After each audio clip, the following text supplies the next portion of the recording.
Hi friends, it's Jess with Our Bipolar. Welcome back to my channel.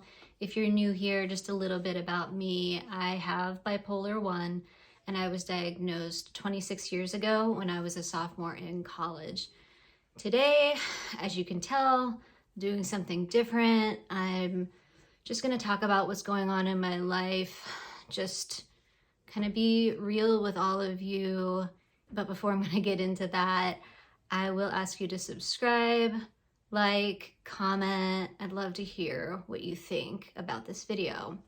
So it's been a bad week. It's just been a really shitty week. I typically do these get ready with me videos, and that's what I was going to put out today. But I just didn't want to do it. I didn't want to get all pretty. I just didn't really have the energy after this week. And I thought instead, I'm just gonna talk to you as I am. No makeup, no hair, no nothing. I know, everyone has bad weeks, of course. And if you have bipolar, a bad week can sometimes turn into something else. Now, a lot of you know that my husband had spinal cord tumor surgery back in October, so we've been dealing with that. I'm dealing with it too. And he's recovering, but there have been some complications. So that's sort of like the underlying stress that's been going on in my life since October. But this week has just been hard. Along with that, I've been wondering if I'm going into depression. I just starting to not want to shower, just being honest. I'm starting to just not really have as much joy, taking joy in things I normally do. And then this week, I kind of got hit with a migraine that was kind of weird. I was feeling really sick to my stomach and having nausea, which can come along with migraine, but for me, they don't typically. And if I do have nausea, it's like the migraine, the headache itself is really bad. And this one wasn't. It was just sort of low level. So I've been kind of feeling sick with that on and off all week. And then, I got into a fight with Brian. We really don't fight that much. We do have a good marriage, and this is not his fault. It's not anyone's fault. These things happen, we're married. Like, we've been together for 16 years. We're gonna get into arguments from time to time, and I think that's actually healthy. But it definitely put a damper on the week. And then with already feeling sick, it just wasn't great. And then Pearson stayed home from school today sick. So there's just been a lot going on, also like I work full time. I am an assistant managing editor. I work on scientific journals, and I had to do 2 decently long presentations in the last 2 weeks. And I also have performance anxiety along with bipolar 1. So I do get nervous, and I didn't get quite as nervous this time. Like, I wasn't shaking and sweating and like the really physical signs of it, but I was nervous, and that added to it too. And then with possibly having this low level depression, it's scary.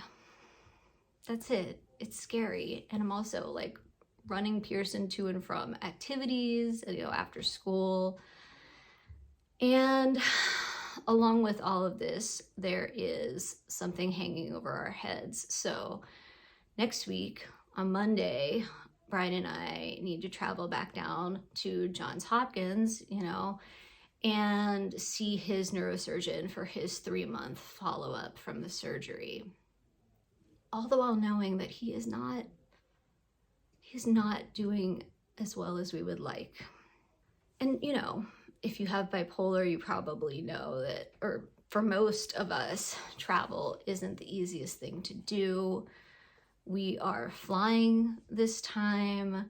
We're only going to be gone a few days. Luckily, we live in Pittsburgh, and traveling to Baltimore is a really quick flight. It's like less than an hour. But there's just a lot of upheaval with travel, and, my daughter has to stay home and stay with her grandma, which, we have amazing support in our lives. So I am very thankful for that. There's just a lot. There's just a lot going on, and I didn't expect this week before the travel to be so hard. And like I said, you know, everyone has bad days, bad weeks, bad years sometimes. But when you have bipolar, there is this added worry and anxiety that a bad week could turn into a bipolar episode. And I am feeling like I'm on the edge of depression, and I really, really don't want to go into it. For me, it's the scariest kind of episode, because for me, usually the thoughts of wanting to end my life go along with it. And it's like I can't stop them. And it's almost like a flash telling me to do things that I don't want to do. And although I'm having a bad week, overall my life is really great. And I couldn't always say that, you know? Like when I was first diagnosed with bipolar, I'm not gonna lie, my life was not really great, not even close. And for about 10 years, it was just a struggle almost every single day. It was mania, it was depression every month, and those thoughts were there all the time. And, you know, I'm kind of lucky to be here. And I want to stay here. I want things to get better, and I know that they will. I really do. I really know that. It's just been a hard time, and I'm ready for some better times. I'm ready for good news about Brian. I'm ready for just feeling better physically. You know, I have this, if you know what dermatillomania is, I pick at the skin on my fingers, and it's embarrassing because people can see it sometimes. And I have just been doing it way too much lately, to the point where like sometimes I have a band-aid on. I can't use my thumbs because they hurt so badly. And it's like, that's a necessary appendage, right? Like we can't not have use of our thumbs. I really did think somehow I could get through all this time with Brian's surgery. And once I got through the surgery in like the first month, I was like, I'm good. Like I can hold it together. Like I'm not gonna have any bipolar symptoms. I thought I would go straight into mania, but I was doing all right. I think it was foolish to think that I'm fine now. I think what actually tends to happen, at least for me, is I get through those hard times and I seem really strong. And then once I'm sort of like more through it, that's when the symptoms come on. So I need to be extra vigilant right now. I really hope all of you are doing well and you're having a better week than me. And if you're not alone. You know, we all go through this. Tell us about it in the comments, you know, get some support. People will definitely reach out to you. And I'm looking for support too. I mean, it's probably why I'm making this video. You're my community too. So thank you for watching this video, and I'll see you in the next one. Bye.